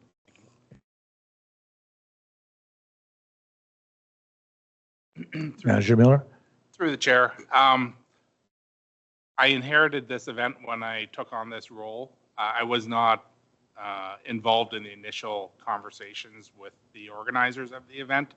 I don't know the answer to that. Like, I don't have an answer to whether or not if we said we want to pull out of 2026 and would like to start planning for 2027. I don't know if Burger Wars is canceled to the point where they can reinstate their event as well. I did have an opportunity to meet with both Kathy Hamburg and Angela Halverson of Antanas, of those committees, and did tell them that the town, like, it's an unfortunate alignment of dates. People within my personal social circle have thought that we could actually support both events, because even though there are two food events back to back, most people that I've spoken to have indicated that, you know, burgers and ribs are obviously two different foods, and they tend to eat out at least once a week, so they would probably go both to Burger Wars and Rib Fest. So while having back-to-back weekends isn't ideal, I do think Burger Wars still had an advantage being the first of the two events. And then the town's position of hosting the following weekend, it's almost kind of like a loss leader type of thing. Like, we're going to take a bit of a risk on hosting this 3-day Rib Fest with the eye on the larger prize of hosting it for subsequent years and building upon this first year, where you get some buzz out of it. Further discussion? I have a question. You somewhat answered it. If council decides not to go with Rib Fest, is it possible to get Burger Wars back on, or is that now off the table till next year? Yeah. For yourself, I do not know the answer to that at this time. Because it would be really unfortunate to not support Rib Wars and then not have Burger Fest either. I'm a huge supporter of festivals, and I think the more festivals we have, the better. I'd love to see both of these things going. It's unfortunate that they were back to back, but I think you made a good point. I think it could have been done. Councilor Morrison? I spoke to Kathy Handberg today, and I think it could be possible. Like I just want to know how things went, if they were able to. Is this something maybe we defer to the next meeting? And I mean, it's still months away. So, or do the RibFest have to know right away? We had Through the chair, given that the next meeting is in 2 weeks, if it's the will of council to defer to that, then so be it. Councilor Mackey? Thank you, Worship. Who put their hand up first for the time slot? Was it Burger Wars or the Rib?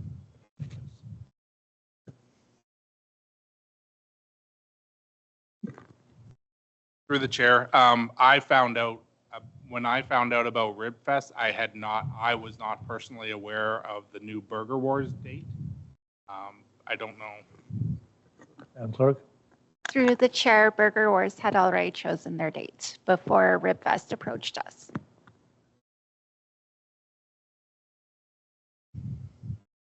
Councilor Firth? Through the chair, is there a way to find out if this is just a financial issue? Like, is it a concern of raising sponsorship? Like, is it just solved with money, or is it solved with town support of staffing? Like, I know that there's a lot of emotional energy in this, but I'd like to know, like, what's the specific? Is it $5,000? Is it 15 people? Is it? Are you talking about Burger Wars? Okay. Yes, Manager Miller? Through the chair, I don't want to speak on behalf of Burger Wars. I do believe their sensitivity is towards having 2 food festivals back-to-back weekends.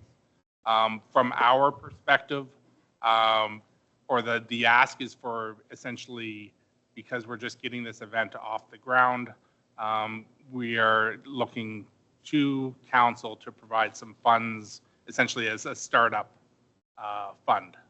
And as we don't know what the level of sponsorship or grants that are going to be available, we do have stuff that we need to start procuring in order to have it in place for this weekend.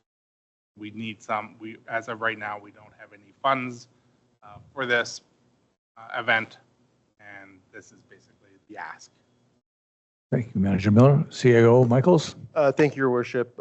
Given the conversation, I would highly recommend that you table this. We'll get information from Burger Wars, albeit it's a matter of opinion on, if there's enough dollars to be going back-to-back weekends, but at the same time, we don't control Burger Wars' choice to not be here. So let's find out if Burger Wars would be here if there was no event on the following weekend. We can get that data, that information, and then since you're allocating tax dollars to offset the second event, I do recommend that information is pertinent to your decision tonight. So let's table this. We'll get confirmation on the existence of Burger Wars if there's no second event, and then you can make a better decision on the 27th of April. Thank you. Council's okay with tabling? Okay. Mover and second to table. Councilor Bien, Councilor Mackey. Any discussion on tabling? And by tabling, we mean to the next meeting. Yep. All in favor? Carried.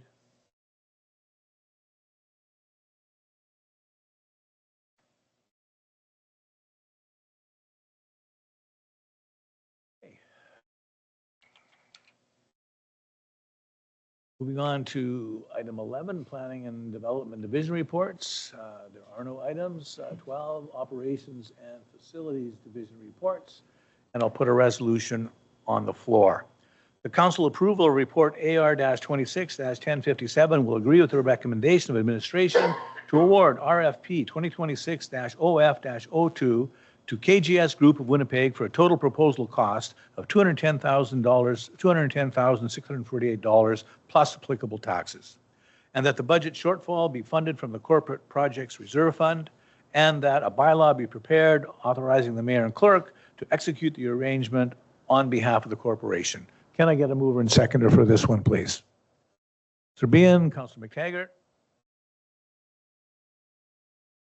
Okay, councilors, discussion? Councilor Mackey? Thank you, Worship. So we're talking about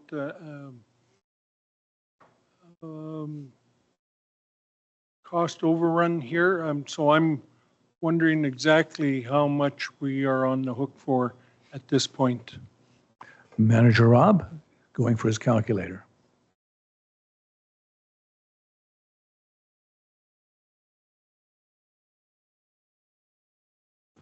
So through the chair, our cost would be $30,648 plus a little bit of taxes. Follow up? Are you good? Okay. For the discussion, Councilor Bean? Thank you, Mr. Mayor. Through you, I just find it, again, frustrating. 19 firms pick up packages, and at the end of the day, we got one bid. And I hate getting one bids for these kind of jobs because you really have no choice. Either take it or you leave it. And I'm not sure we're at the point where we can leave it at this point. So I applaud administration and AGS working together to lower their costs and their bid so that it's lower than it could have been. So in that case, I will support this motion. Thank you. Further discussion? Councilor Morrison. To the chair, I personally think we can leave it. As we all know, we've been advised that Central Avenue intersection lights need an upgrade. They're aging and they're due for replacement, and we definitely need a dedicated pedestrian crossing. We look at the numbers given to us over the past 18 months, the picture's changed. We were initially advised that rebuilding the Central Avenue intersection with traffic lights and pedestrian crosswalk would cost about $700,000 to $1 million. Now it's a rough estimate, not a detailed engineering breakdown. At the same time, the roundabout presented to council at $1 to $2 million, so it sounded pretty comparable. Now we're looking at an estimate of $4.7 million for a 2-lane roundabout, and this $210,000 engineering design and study, plus a study last summer, will bring the total estimate close to $5 million. That's not a small increase. That's millions more than initially estimated. Since I've been on council, it's rare to see a tender come in under or even at the estimates that were ever given. Just on the engineering design, as we were discussing here, it's over budget and $10,000 has to be taken out of the reserves to cover the design cost. There are other alternatives to that intersection that can be done cost efficiently, safely, and to bring it up to standard and to do it responsibly without overspending millions more than initially estimated. I'm not arguing the merits of a roundabout or the 90% connecting link funding from the province that only covers up to $5 million. Anything over that will be on the backs of already overburdened Fort Frances taxpayers. Good government is about making smart choices with taxpayers' dollars, not the most expensive ones. Let's fix the problem. Let's do it in a way that respects the taxpayers as well. Thank you. Councilor Mackey? Thank you, Worship. I echo Councilor Morrison's thoughts completely there. I just want to make it clear to the public, because I get asked daily if this roundabout is happening. And I've had to explain it over and over again that it is simply going through the process to get the engineer's design so we can do a proper study. So I want the public to understand that it has not been decided that a roundabout is happening. We are simply going forward, if this goes ahead tonight, to get an engineer's design to determine whether it's feasible to create a roundabout. Once we've also gotten information, detailed expenses towards the rehabilitation of the existing intersection with traffic lights. Thank you. Thank you. Further discussion? I'm going to call the question then. All in favor?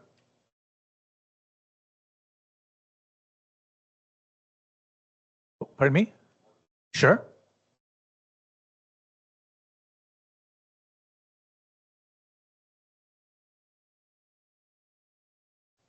Councillor Bean. Yay. Mayor Halakis. Yay. Councillor McTaggart. Yay.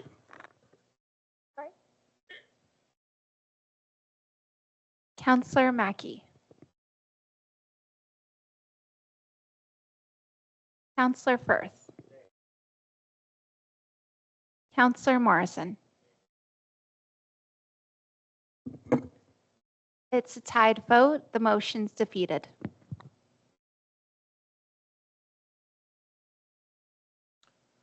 Yes. Can I ask then through you, Mr. Mayor, what's our next step then? Are we going back then to reconstructing the third intersection, or what's our option now? Excellent question. We'll go to Manager Rob.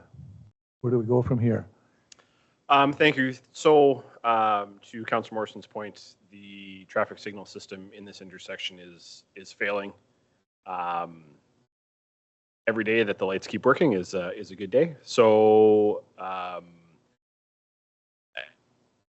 as of last direction from council, we applied to the Connecting Link funding pot for money to undertake the design of the reconstruction of Central Avenue towards a roundabout style of intersection. If council has changed their mind, we would be forfeiting that funding and going back to Connecting Link potentially next year for funding to redesign the intersection to retain signals. Cost estimates for that is around $200,000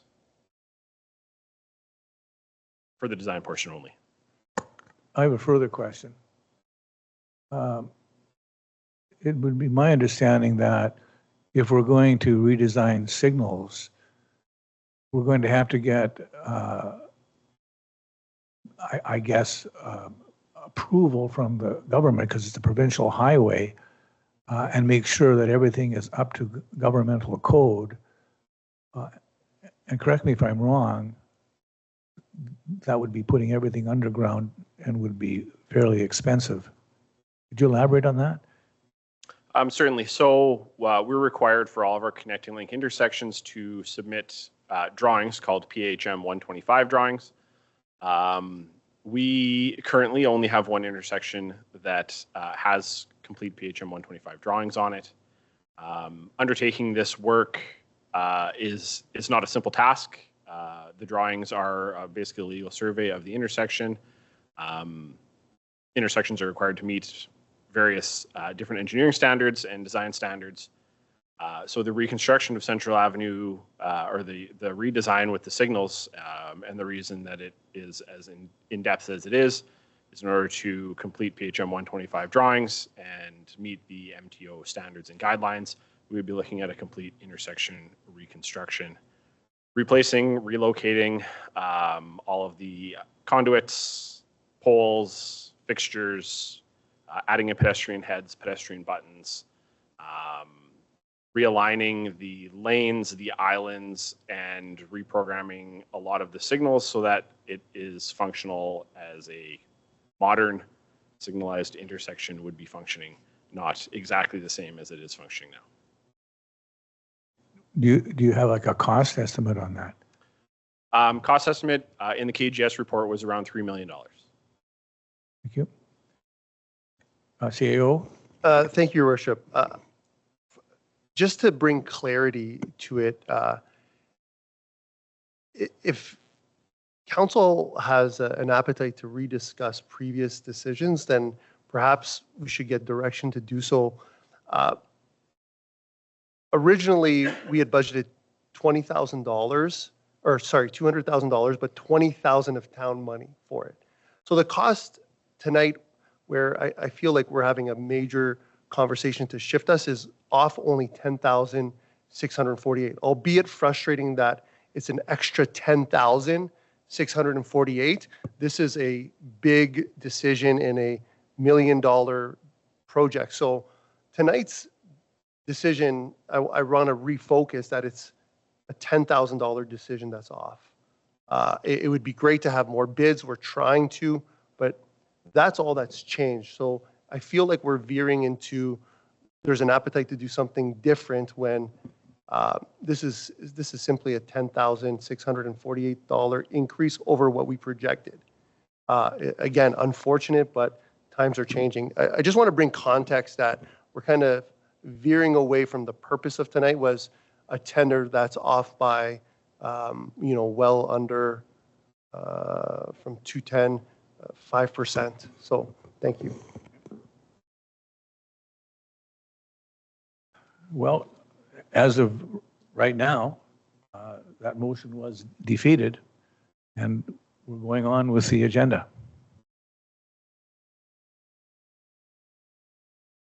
Which brings us to item 12.2, the annual wastewater performance report, which is some good news. I'll put a resolution on the floor that council receive report AR-26-1053, presenting the 2025 annual wastewater performance report as attached, and that at this time, the staff of the wastewater treatment plant should be acknowledged for their effort and hard work to ensure and compliant operation of the wastewater treatment plant. I'd like to get a mover and seconder to put that on the floor. Councillor Mackey and Councillor Haggard. Further, I just want to read out the names of the folks at the wastewater plant. Kelly Cunningham, Dale Hughes, George Halverson. They're doing excellent work out there, and so we encourage them to keep up the good work. As councils will know from reading the report, all samples had met compliance. There were no customer complaints. There was no bypass or overflow. That's rather outstanding results for a wastewater plant. Further discussion on this? Yeah, Councillor Morrison. To their worship, I just want to say I took a tour, CEO Michaels took us on a tour last year with the staff, and the staff was answer every question we had. I was sure impressed with the operation they had. It was quite an upgrade from when I was a kid, but well done to the staff there. And the smells have been down. I grew up half a block away. They've really done a really good job there of treating our sewer in town. So thank you to all them. And thank you, Councillor Mackey. Thank you, Your Worship. Yes, I'd like to congratulate the staff at the treatment plant. Similar to our wastewater plant, similarly, our water treatment plant, both these departments get excellent reviews. We have some of the finest water and treatment facilities in the province, and as such, we should express our kudos to both departments on a job well done. Thank you. Thank you for that. Further? Councillor Behan. Thank you, Mr. Mayor. Through you, I don't know if our compliance coordinators are online tonight or listening, but I'm just curious, did we meet the March 31st deadline to submit it? Manager Rob. Thank you, through the chair. Yes, we did. Further questions? Councillor McTaggart. Thank you. I certainly thank the three gentlemen that operate the wastewater treatment plant and keep it up to standard. Certainly those downstream are very grateful of that too. My question is, when we exceed plant capacity such as the 28 days in April, May, and June, do we stop any contractors from doing drops in town that are in the area? Manager Rob. Thank you, through the chair. So, I mean, we know who is bringing us waste outside of like your regular flows. And if there's an extreme prolonged period of higher than normal flows, then we'll absolutely go and reach out to them.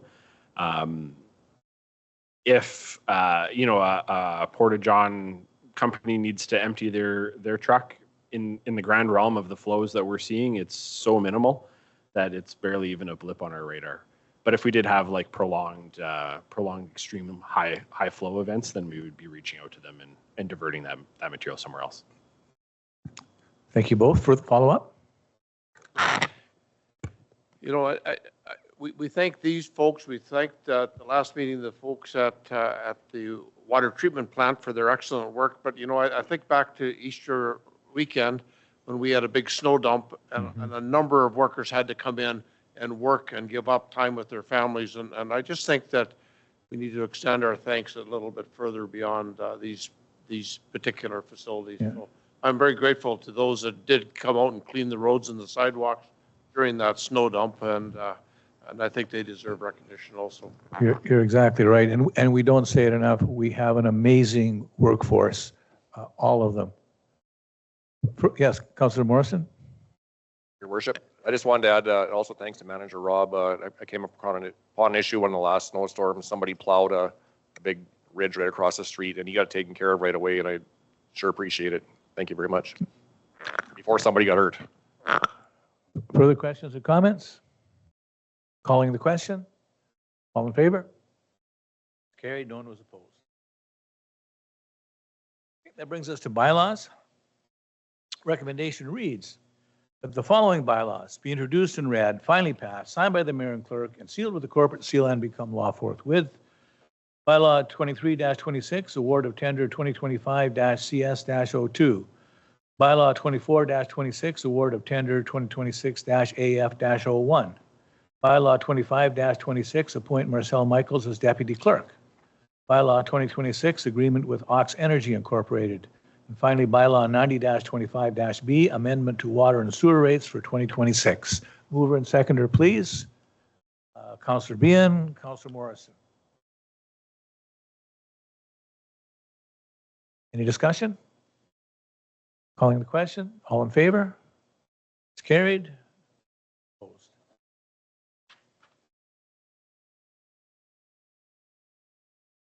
Okay, that brings us to notice of motions. Item 14.1. We have a notice of motion that was duly presented at the last meeting by Councillor Morrison.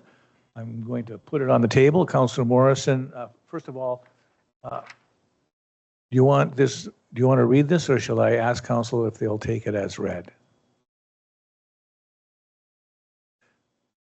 Council, it's a fairly lengthy resolution. It was read at the last meeting.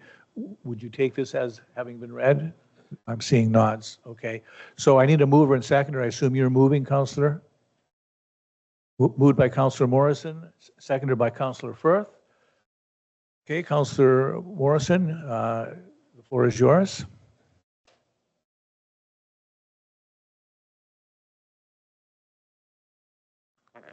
Thank you, Your Worship. My motion here is to transition Fort Frances municipal and contracted snow removal equipment to broadband or white noise backup alarms. I'm asking support for this to reduce noise pollution where hardworking public work crews are cleaning snow late at night into the wee hours of the morning. Traditional backup beep alarms are loud and intrusive when residents are sleeping. I've had a few complaints about the late night snow removal backup alarms, and I want to thank resident and heavy duty mechanic Mark Kerber for informing me about the alternative options that are available. White noise broadband alarms make a less harsh yet distinctive sound which dissipates quickly, providing clear warning in the danger zone. Is proven to be easier for pedestrians to pinpoint a vehicle's location. And I'm going to play you the difference on the right here.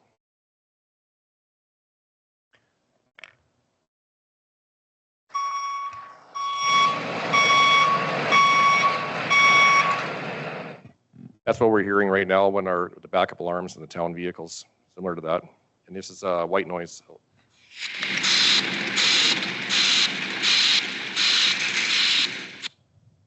It's not quite intrusive, but still, you can still hear it. These alarms are fully legal in Ontario. They meet all Ontario Health and Safety Association requirements and SAJ 994 safety standards. This proven success. By making this change, Fort Frances will join a growing list of Canadian cities, including Ottawa, Toronto, and Vancouver, who've adopted white noise alarms. The fiscal impact, retrofitting industrial vehicles is pretty cost efficient, with heavy duty units typically ranging from $50 to $200 per vehicle, which would be installed by our own town mechanics. I'm asking the council to support a phased retrofit of municipal snow removal equipment with broadband alarms. This small investment will significantly reduce noise pollution at night and noise-related public grievances during snow removal season. Thank you. Okay, councillors, further discussion, questions or comments? Councillor Behan?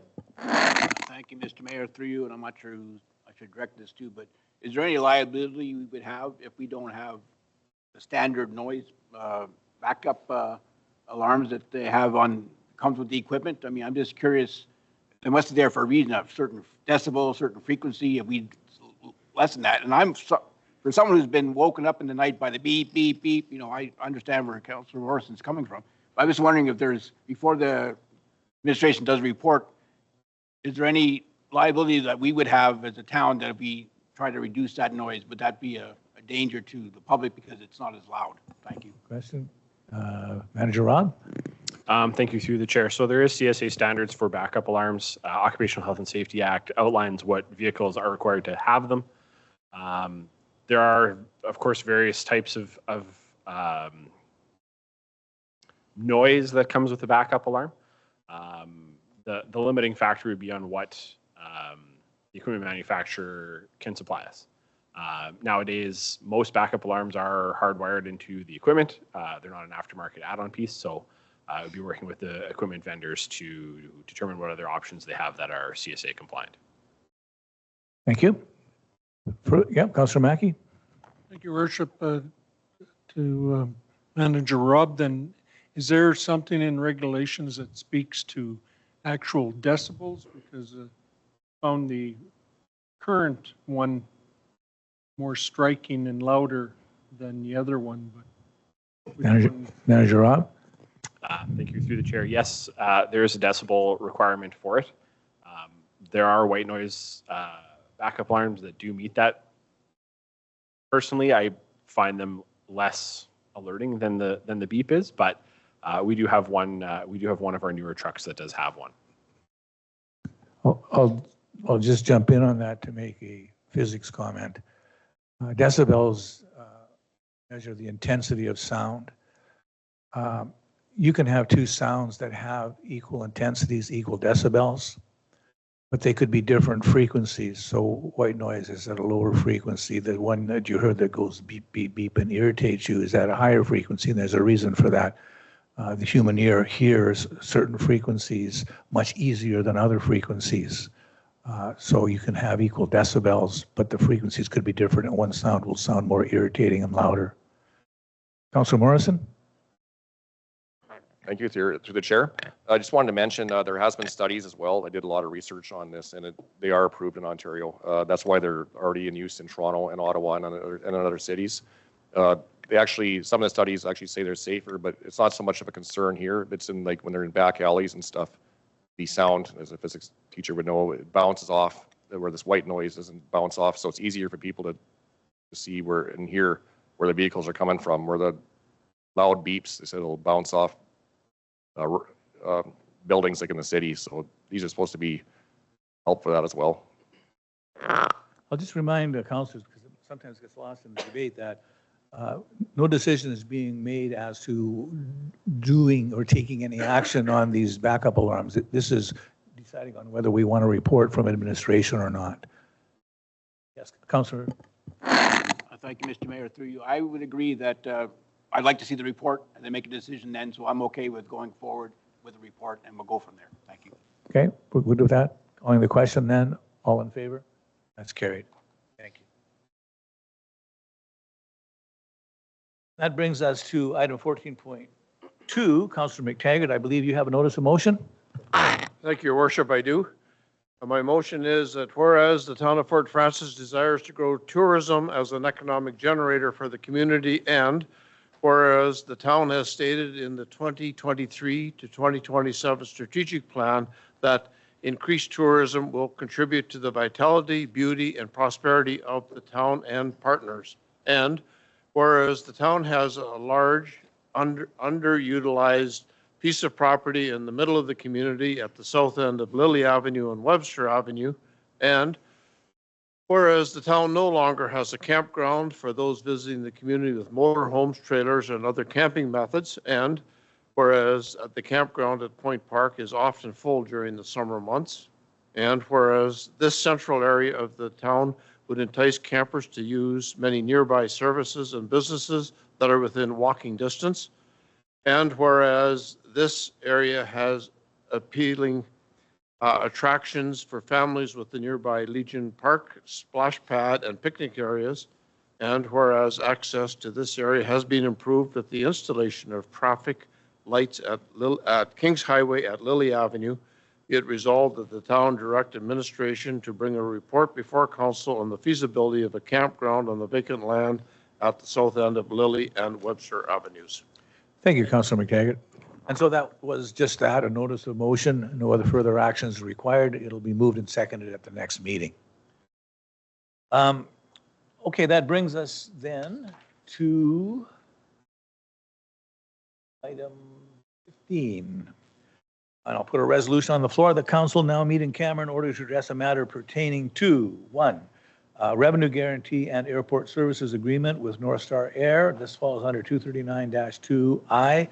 A trade secret of scientific, technical, commercial, financial, or labor relations information supplied in confidence to the municipality or local board, which if disclosed, could reasonably be expected to prejudice significantly the competitive position or interfere significantly with the contractual or other negotiations of a person, group of persons, or organization. And two, the Moffett Fund, 2026 fund recommendations. This falls under 239-2B, personal matters about an identifiable individual, including municipal or local board museums. And three, Museum Advisory Committee membership. This falls under 239-2B. Again, personal matters about an identifiable individual, including municipal or local board employees. I need a mover and seconder to move into closed session. Councillor Morrison and Councillor McTaggart. Calling the question, all in favor? Thank you. And for those who are watching at home, we're now moving into closed session. Once we're completed the closed session, we'll return to open session and report.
I'll report regarding 15.2. I have a recommendation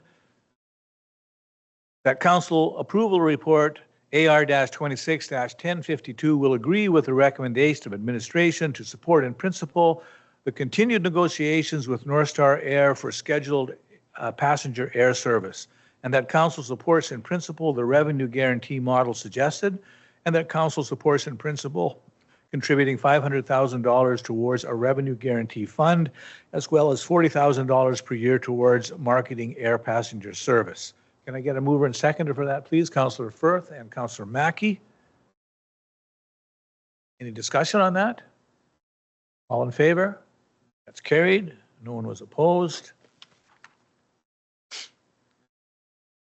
With regard to item 15.3, which is the Moffett Fund, recommendation reads that council approve the endorsement of the 18 applicants named herein with respect to report AR-26-1061 from the closed session, and that council recommend these applicants to the Winnipeg Foundation for the purpose of allocating their respective portions of $101,000 in grant funding for the year 2025 as recommended by the Moffett Family Fund Steering Committee.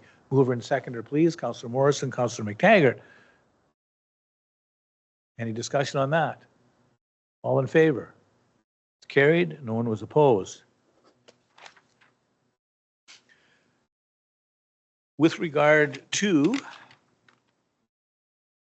item 15.4, the Museum Advisory Committee membership, recommendation reads that council hereby appoint the following members of the public to the Museum Advisory Committee for the remainder of the 2022 to 2026 term.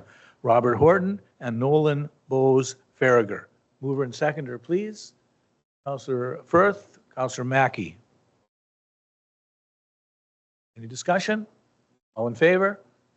Carried. No one was opposed.